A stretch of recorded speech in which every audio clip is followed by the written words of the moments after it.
My beloved brothers and sisters, you and I know that Allah subhanahu wa ta'ala created man from dust. He created man from soil. One might say, well, there is a difference between the two. The reality is these are different stages within the creation of man. Allah subhanahu wa ta'ala decided to use two components, dust and water.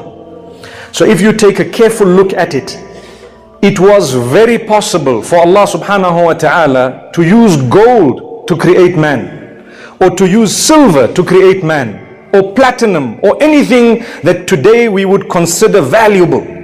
But Allah subhanahu wa ta'ala decided to use dust or soil. And on top of that, when you and I are unclean, we would use water to cleanse ourselves. If there is no water available, we are asked to use dust. It will cleanse you. Similarly, we do know that part of the component of man is water. A lot of what we have in us is actually water. May Allah subhanahu wa ta'ala help us understand that He has chosen these two in order to create us for a reason. Similarly, when He created a female, it was His choice. Before I get to that, let me explain to you that there is nothing insulting in being created from dust.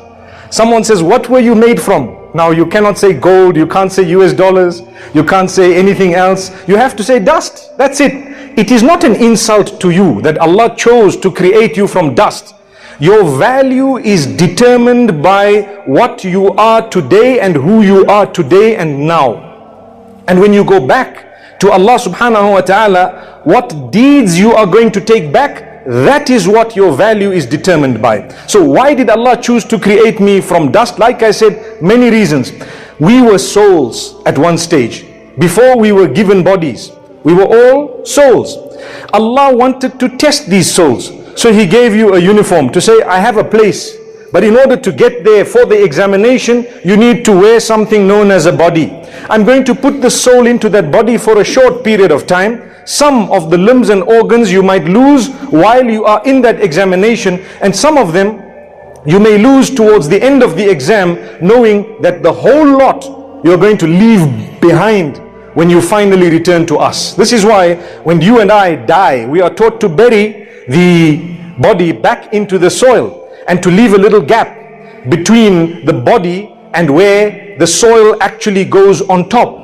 And the reason is that oxygen that is trapped there is what is used to decompose the body. If there was no oxygen there will be no combustion. There will be no decomposition. So that's one of the reasons why you have to leave a gap of oxygen before you actually put the soil. You cannot put the soil, or it is not correct to put the soil straight onto the body.